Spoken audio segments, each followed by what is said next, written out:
Howdy, I'm Jammer. And what the heck? We made it to 3. Alright, this might actually become a series, or I might just do 5 or 6 and then immediately lose interest. But, I'm hoping I possess the initiative to continue this thing moving forward. Also, before you ask, it's tea. This video is sponsored by nobody because nobody's paying me to do this. So if you see any food or any items, it's not product placement, I swear. I know YouTube is full of that, but it's just, I talk a lot, I need something to drink. So, the last 2 videos, I've talked a little bit about comics, the comics medium, and I've done about one solid example of a graphic novel and how I think it contributed to the medium of comics. And I'm basically just going to do that again today. In the form of a comic book I just finished the other day, which is Teenage Mutant Ninja Turtles, specifically the Color Classics. Now, this graphic novel, it's important to note, is the original Teenage Mutant Ninja Turtles comics, as in the original comics by Kevin Eastman and Peter Laird, and yes, I had to look at their names on the table of contents here, but this edition collects the first 7 issues of Teenage Mutant Ninja Turtles, as well as a sort of kitschy Christmas special they did, where the Turtles save a bunch of toys that were going to go to orphans. It sounds super, like, blasé Christmas bull, just BS, but it's actually pretty sweet, because it's got the Ninja Turtles in it. But this designation down here at the bottom is important, Color Classics, because I'm going to talk a little bit about the background of the Ninja Turtles, but not that much, and I'll explain why here in just a second. The Ninja Turtles, in case you've never heard of them, originally got their start in the year 1984, when Kevin Laird, giving their names again, Kevin Eastman and Peter Laird, I really need to do my research before these videos, but Laird and Eastman began coming up with the ideas for the Ninja Turtles, specifically with a couple of influences in hand. One of them was the character Daredevil. Now, Daredevil is one of the classic Marvel superheroes. He's been around for ages. It's just that Frank Miller came about during the 1980s and really made his character stand out. And it's partly because of Miller's run on it that the character managed to survive and become as popular as it did. Now, Daredevil's backstory is that he was struck with a canister of special... It's hard to say. Again, this is one of those, I haven't read enough Daredevil comics. He was struck with some chemical which blinded him, but heightened his senses. So he becomes kind of like this acrobatic ninja, and he fights ninjas in a lot of the original comics. By the way, I would definitely recommend Daredevil Born Again by Frank Miller. It's a terrific line. Now, this is important because the way the Teenage Mutant Ninja Turtles got their start was they were a group of 4 turtles that were in basically a fish jar by this little boy. And when this truck carrying chemicals crashed because a blind man was walking in the streets, a little boy drops the turtles into the sewer along with a canister that drops off of the truck that's filled with these chemicals, which ultimately turns them into these anthropomorphic humanoids. This is important because some people have leveled the charts that Teenage Mutant Ninja Turtles essentially ripped off the Daredevil origin story, and they kind of did. Like, the comic itself is not very original in that category. In fact, you'll observe here, just in front of these opening pages, you more or less have Matt Murdock with his cane getting struck by the canister, and then that same canister ultimately hits the turtles, who then get the radiation and then begin to walk on their own 2 legs and become anthropomorphic. The series is pretty honest and upfront about what it's borrowing from, but at the same time, that level of honesty I just find absolutely charming. And this is pre-Mouse Marvel, and it's early days of the comic book industry. Well, kind of early days, so people are willing to steal, aka borrow here and there without too much concern. Now, along with their origin story, which was basically ripped off of a modern, lovingly borrowed, let's put it that way, from a more standard or established comic book, along with this concept, there's another important graphic novel that the Turtles got a lot of their start from, and that was this series, more commonly known as Cerebus. Now, Cerebus is a character by the creator Dave Sim. He is more or less this pig humanoid warrior who's constantly vying for political power or authority or battling people and getting into all manner of kind of surrealistic hijinks with normal people who are around him. Now, I could literally dedicate a whole series of videos just to this graphic novel alone. So I'm not going to spend too much more time talking about it.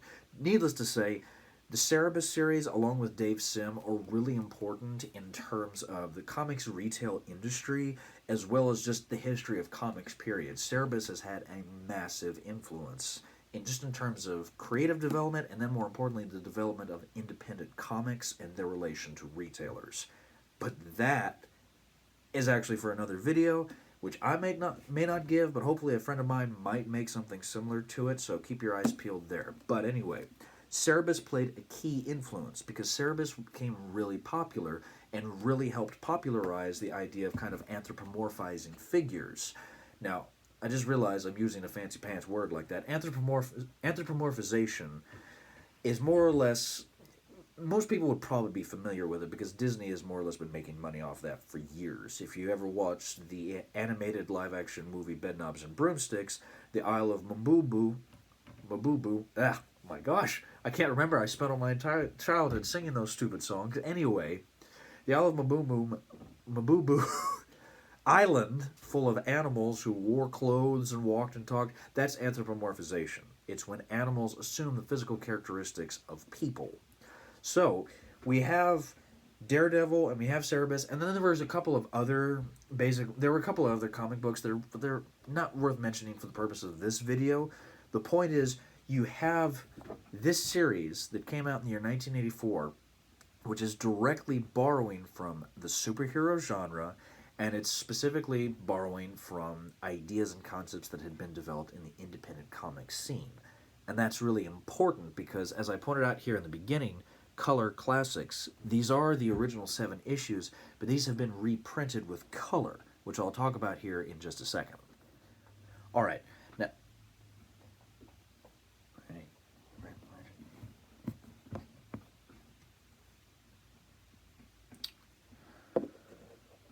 stay. Anyway, as I was saying, the Teenage Mutant Ninja Turtles got their start in the 1980s, borrowing heavily from a lot of concepts that were taking place not in terms of just the comics genre overall, but also as well as the comics market. Originally, when these books came out, they were originally black and white editions, and they were coming out through a small independent publishing company. I believe the publishing was Miracle Works. It doesn't really matter now. Teenage Mutant Ninja Turtles are largely owned by the company IDW, which for the most part, doesn't really have a lot of mainstream titles to it. I think they exist mostly through licensing a lot of popular titles. There's a couple of good Godzilla books they've put out, but that's for another time. The point is that when this comic book series originally came out, it was usually printed purely in black and white, and then it was also usually printed on not necessarily standard issue paper. Because of that, a lot of the early issues of Teenage Mutant Ninja Turtles had to be distributed at comic conventions and usually became very sought after very, very quickly. Like, the story of the Teenage Mutant Ninja Turtles is very much a story of capitalism, and that definitely gets into, again, I keep pointing to this, but it's important. If you're like me, you probably grew up watching the Teenage Mutant Ninja Turtles animated show. You probably played a couple of the Teenage Mutant Ninja Turtles video games. You probably saw a couple of Teenage Mutant Ninja Turtle movies. You probably had some of the cool t-shirts that they made. Whatever you could think of. It was almost to the level of Kiss. If you could think of it, somehow they slapped the Ninja Turtles on top of it. And there's tons of videos online of just the proliferation of Teenage Mutant Ninja Turtles merch. It's just everywhere.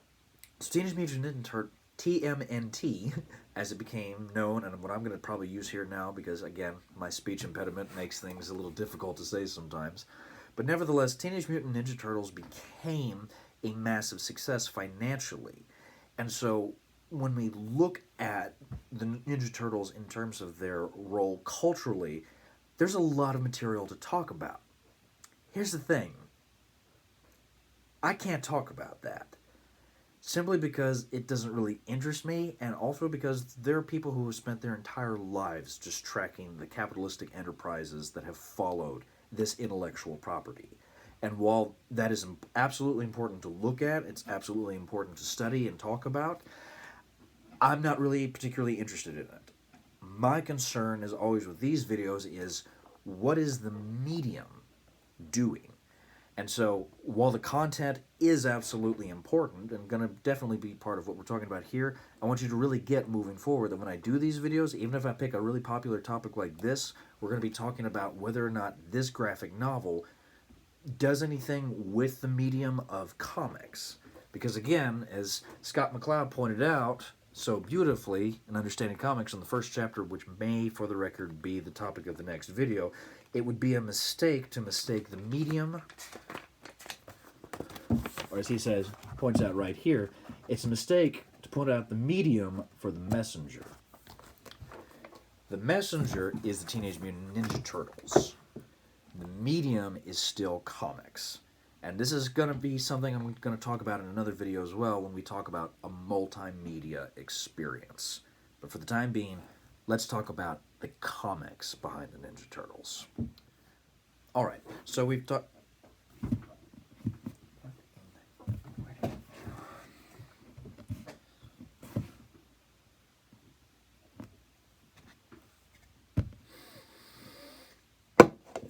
Stay!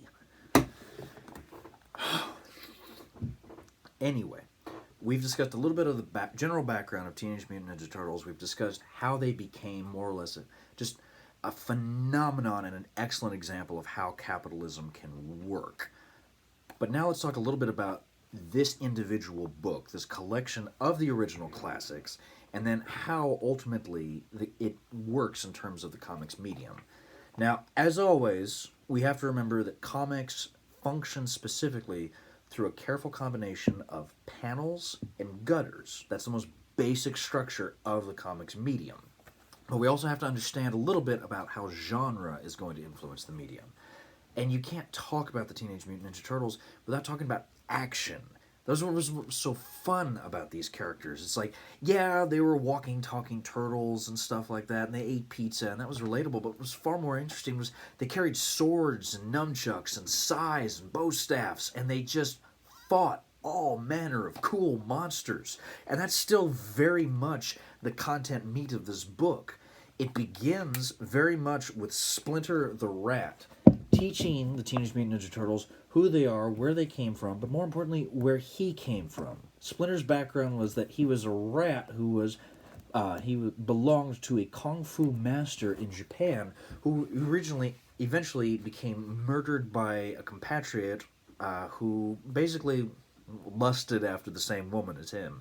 It's very soap opera-esque. It's like one woman, two men, things got messy. One of them died, the woman died, and then they fled. It's kind of convoluted a little bit. It's very melodramatic. But what's really important here is that the structure of this story is very much in the vein of one of those kung fu movies, specifically like a Shaw Brothers movie masterpiece from the 1970s. If you've ever watched anything off of the El Rey channel, you probably know what I'm talking about. It's usually people fighting, and you'll hear people talking, but the lips don't match up with what's actually being said. So immediately, the story is very much at first a melodrama. It's very much an action story, but then the first real story structure begins to move forward into an action sequence, and we see right off the bat that we're not just getting kind of standard, or we're not getting static blocks where people are moving around inside of them. What's really interesting about this comic is the way Laird and Eastman really had the Teenage Mutant Ninja Turtles fighting, sometimes inside of these boxes, but then other times they wouldn't even be contained by that. So in a later sequence of the story, the Ninja Turtles are transported to not an alternative dimension, but another planet millions of light years away that's entirely inhabited by anthropomorphic triceratops. Yeah, that's what this it goes there. But in one of the later sequences, the Ninja Turtles are basically fighting in a kind of Mad Max gladiator landscape against some of these warriors. And this two-page panel gives you a really good idea of how how the Eastman and Laird were able to use the medium to create a really interesting action sequence. Because, like I said a minute ago, sometimes the Ninja Turtles would be fighting inside of the boxes, but as you can see just from a couple of these panels, there are some shots where we don't even have the traditional panel structure. It's in fact like this fight is just spilling outside of the box. And in a couple of instances, right here, we see weapons are actually coming outside of the box while they're being swung. We can see small notational lines to see how this weapon is being swung at this Ninja Turtle. We can see how the Ninja Turtle is being attacked but somehow manages to fight back against it. This is a dynamic two-page sequence. And this is merely one out of a book that's close to about 300 pages. So I could show you clip after clip after clip after clip to show you how awesome these turtles fight. And in fact, I'm probably going to do that because, again, the appeal of this book is that it's a predominantly an action book. These are not just turtles fighting against other animals, what have you. These are turtles who are fighting ninjas. And like I was just mentioning a moment ago, the very first story involves the Ninja Turtles fighting a street gang known as the Foot. Now, the Foot is in fact run by a classic villain known as Shredder. Now, he is, again, the nemesis of Splinter's old original owner. He's come to New York City. He started a new gang, what have you, blah, blah, blah, blah, blah. You can read the comic to figure that out. But what's really important here is that if you are more accustomed to, like, the cartoony Teenage Mutant Ninja Turtles, this book may at first shock you for the level of violence and action that actually takes place. So, not only are these characters fighting, and we see them fight, but we also note a fair amount of violence taking place. Again, we'll have blood splatters, fights will merge off of the panels, and we have frank depictions of blood. And in fact, a later portion, which I did manage, at least I believe I managed to bookmark. Is this where it is? Nope. I did not mark it. Well, fortunately, I was able to find it again.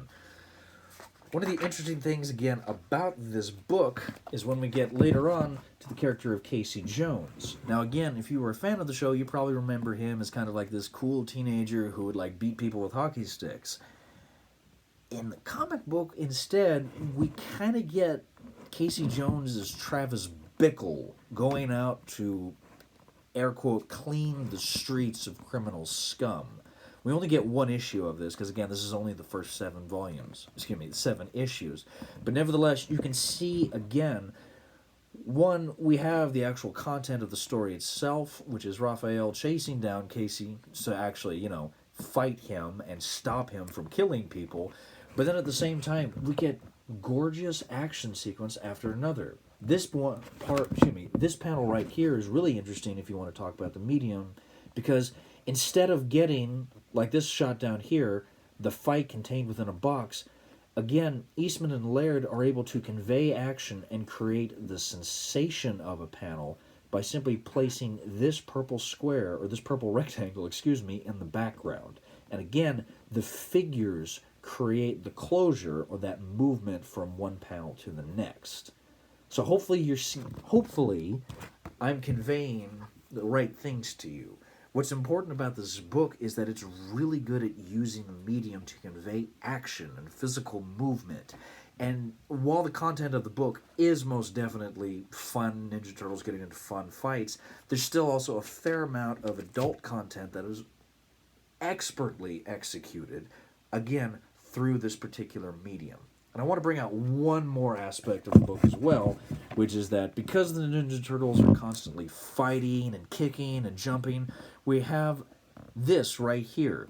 Now, this is known as onomatopoeia. You've probably heard of it. It's whenever you saw, or if you ever saw the old Adam West Batman show, you probably saw Batman lean in to punch somebody, the camera would stop, and the word POW would come at the screen. That's not onomatopoeia.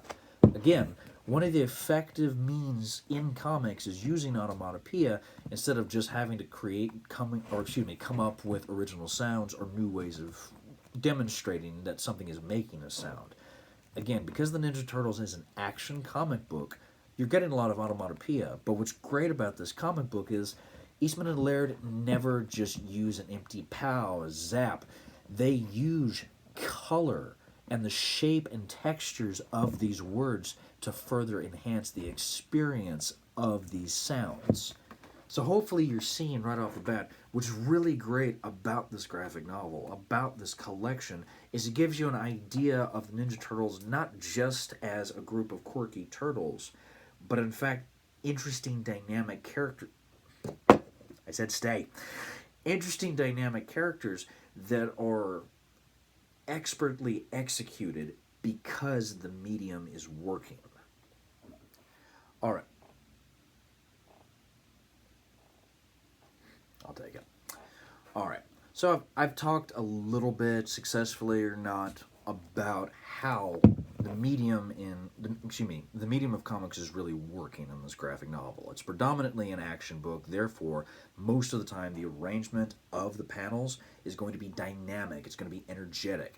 And in that fight sequence between the pterodons that I showed a minute ago, where this might not be the exact page, but again, you can see there's a little bit of experimentation playing, because while we will have mostly square panels or mostly rectangle panels, there's also as well an effort to kind of play and tinker with the shape in order to convey not just movement, but also dramatic tension. This comic book is really great for anybody who's starting to make comics or starting to read comics, because it can show you that your comic, if you're writing one or if you're reading one, doesn't just have to be square, picture, square, picture, square, picture. Again, the arrangement of the panels on the page can ultimately determine the aesthetic effect on the reader. And the Ninja Turtles does this in spades, because continually they don't just box the reader into one single rectangle over and over and over again ad infinitum. Rather, they give energy to the story. That's what's really fun. One of the reasons why, if I hadn't said it already, I would really recommend this book to you, because this book is fun to read and it's energetic. And even though some of these issues constitute about 40 or 50 pages apiece, it doesn't matter because they're fun to read. Now, one last thing I really wanted to talk about, because I wanted to make this a short video and I probably failed at miserably, is the full page panel. And again, this is something I'll most definitely get back to again at a later date. But you'll observe in the page before this, we have a lot of rectangular panels. Again, this is partly a way to create the dramatic tension in this part of the story, because at this point, the anti-rodent robots that are part of a mad scientist dream, blah, blah, blah, blah, blah, they're crunching through the room. Everybody's worried about that they're going to die. They're trying to shut everything down. Lights go out. Whoa, whoa, whoa, whoa, whoa. You can see the story, and even just the sweat on this turtle's brow is leading the reader to believe, oh my gosh, are they going to make it? Are they going to make it? And then once we get down to these tiny, thin rectangular panels, the page turns. I guess we made it. So you can see right off the bat, these thin panels are creating a nice dramatic tension, and then that whole page allows the reader to take a breath. And that breath is important, especially not just because it's the final panel of this particular issue, so we kind of want to feel a nice sense of closure in the story, but it also helps the reader relax after all that dramatic tension we just had. It also gives the artist plenty of time to just let the characters space out and breathe. And this is a common trick that this book uses to great effect. For example, at the very end of the Casey Jones story, again, they've been fighting, and then once the fight scene's pretty much over, they have a small little conversation, and then you get this cool full page, which hints at more action, but again gives the reader space to breathe. But it's not even just a way of kind of relieving tension. Sometimes it's just a way of even building it, or kind of creating even more of a climax moment. In comics, we have to remember that just because a picture takes an entire page or takes 2 pages in total, that doesn't mean that it stops being a comic. Because again, comics are, to quote, I'm not going to pull it out again, I promise, but to quote McLeod, comics are juxtaposed pictorial images in a deliberate sequence. This may be 2 pages, but it's one single image placed right next to this one and placed right before these. So when we look at these 2-page spreads within the Teenage Mutant Ninja Turtles, I think it's really important to talk about, because it shows that Eastman and Laird, along with having a lot of energy and fun, fresh ideas, and yes, a lot of great ideas to eventually sell you, like, you know, action figures and stuff, they had a real concern for comics and represented in a visual and narrative way how to convey energy, action, emotion, what have you. There's a lot of Teenage Mutant Ninja Turtles out there. While I was researching for this, there's even several Batman meets the Ninja unites with Ninja Turtles comics out there. It's crazy.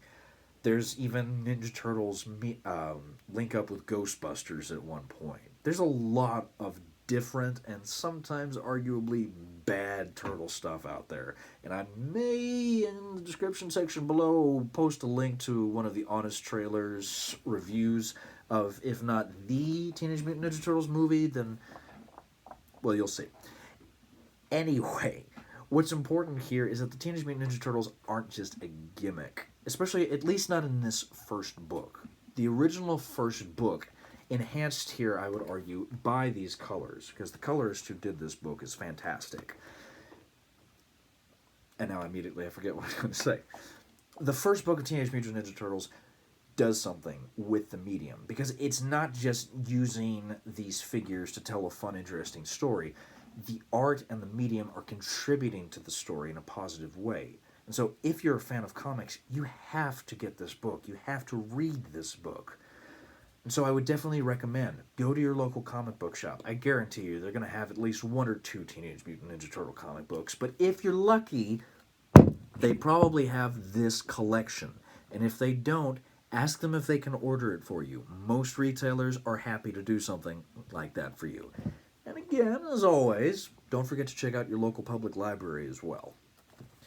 Well, I think that's it. Apart from Leonardo here moving everywhere, thank you for watching this video. I really appreciate it. Again, this is the 3rd one. Hopefully, we're going to do a 4th one, and I may hop back into Understanding Comics again, because I keep talking about it over and over, so I may just have to bite the bullet and do a chapter-by-chapter video series of that. But again, I don't know what this is, but whatever this is, thank you for watching. I immensely appreciate it. And if you'd like to see more, please like, share, subscribe, and most importantly, comment below. Tell me what some of your favorite comics are, why you like to read them. I can't guarantee you that I'm always going to review all of them, but, I mean, who knows? I'm figuring it out. And I've said it a million times already. Thank you. I really appreciate it. Go read some comics.